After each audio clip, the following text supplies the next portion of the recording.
Welcome back to the reading of The Evolution of Calpurnia Tate. Today we are reading chapter 18, Cooking Lessons. Battle within battle must ever be recurring with varying success. My time with Granddaddy slipped away as the domestic mill wheel gathered momentum, grinding its principal raw material, namely me, into smaller and smaller scraps. Calpurnia, Mother called up the stairs in that particular tone of voice I'd come to dread. We're waiting for you in the kitchen. I was in my room reading Granddaddy's copy of A Tale of Two Cities. I put it down and didn't answer. I know you're up there, said Mother, and I know you can hear me. Come down here. I sighed, slipped an old hair ribbon into the book to mark my place, and trudged downstairs. I was the condemned young aristocrat, holding my head high in the tumbrel. A tumbrel is the cart that was used to carry condemned prisoners. It was a far, far better thing. There's no need to look like that, said Mother as I walked into the kitchen, where she and Viola sat waiting for me at the scrubbed pine table. It's only a cooking lesson. On the table was the marble slab, the sugar tin, a rolling pin, a large bowl of green apples, and one bright yellow lemon, and a book. I perked up until I got a closer look at it. Look here, said Mother, it's my Fanny Farmer cookbook. You can borrow it until you get your own copy. It has everything in it that you need. I doubted that. She presented it to me in the same way that my grandfather had handed me his book, the other book, a few short months before. Mother smiled. Viola looked determinedly blank. We're going to start with apple pie, Mother said. The secret is to add a splash of lemon juice and a handful of lemon zest to give it that nice tart flavor. She smiled and nodded and spoke in that coaxing voice mothers use on reluctant children. I tried my best to smile back. Lord knows what I looked like because Mother looked alarmed and Viola cut her eyes to the corner. Won't that be fun?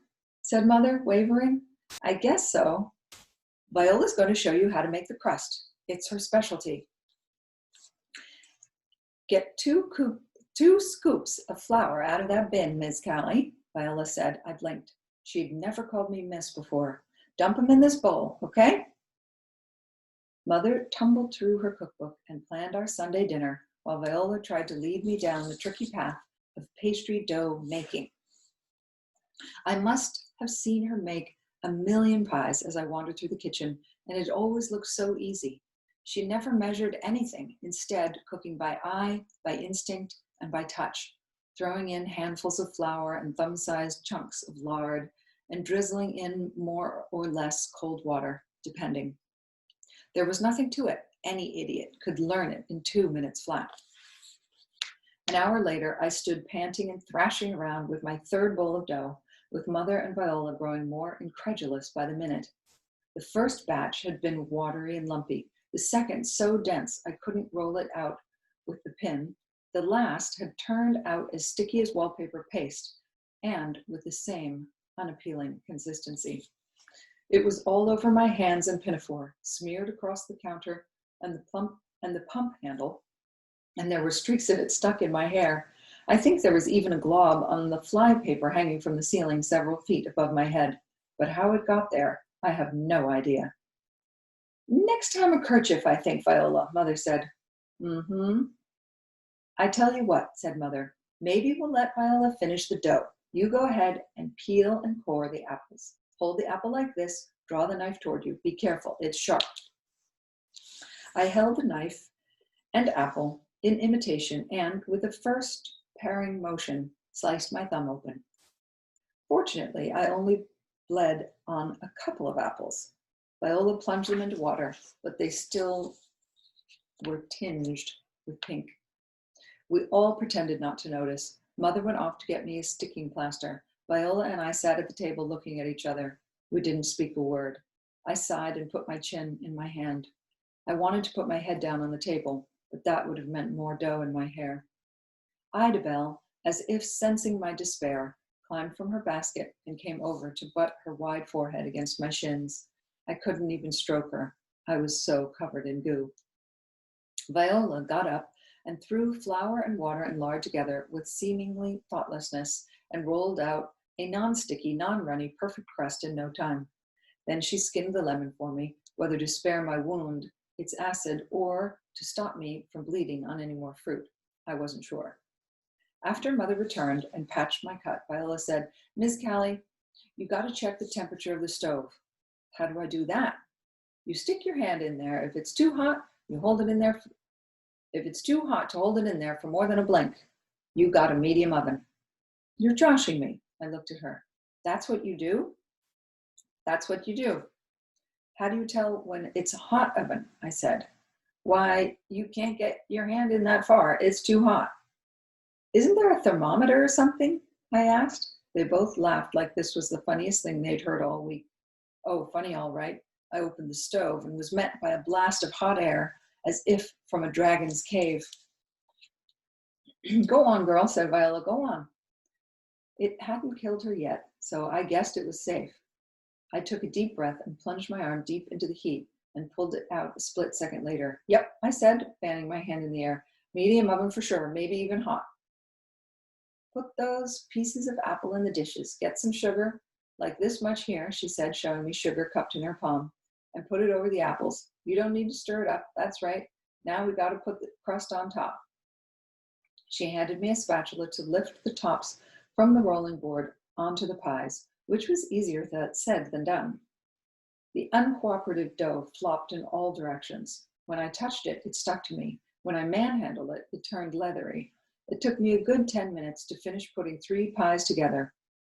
I looked at them. They were a sorry-looking exhibit. "They don't look so good," I said. "You got to crimp the edges with your thumb, like this. That makes them look nice. You go ahead and do it." I pinched my way round the pies with my good thumb, and they did look better, although no one would be fooled into thinking they were Viola's handiwork. "Okay," said Viola. "You only got to do one more thing." "What?" I croaked, exhausted. "You got to put the letter C for Callie on top. Make a letter C out of dough and put it right there on top. Put it in the middle. Show everybody you made it. Then you brush it with egg yolk. Makes it all shiny." I rolled out 3 worms of dough and curled 1 on top of each pie as instructed. I brushed the yolk on top, and we all stood back and looked. "There you go," said Viola. "Well," said Mother, "very nice." "Phew," I said. That night, when San Juana had cleared the main course and brought dessert in, my mother called for quiet and said, "Boys, I have an announcement to make. Your sister made the apple pies tonight. I'm sure you will all enjoy them very much." "Can I learn how, ma'am?" said Jim Bowie. "No, JB, boys don't bake pies," said Mother. "Why not?" he said. "They have wives who make pies for them." "But I don't have a wife." "Darling, I'm sure you will have a very nice one someday when you're older, and she'll make you many pies. Calpurnia, would you care to serve?" Was there any way I could have a wife too? I wondered as I cut through the brown sea and promptly shattered the entire crust. I tried to cut slices, but mangled the job and ended up spooning out pie that looked more like cobbler. Father smiled at his dessert, smiled at Mother, smiled at me. My brothers made exclamations of appreciation and fell on their portions like hungry dogs. My cooking lesson had taken all afternoon. The results were downed in 4 minutes flat. None of them could flatter me enough to make up for the fact that I had lost hours with my notebook, my river, my specimens, and my grandfather. Granddaddy chewed his pie, deep in thought. And that is the end of chapter 18. See you next time for chapter 19, a distillery success of sorts.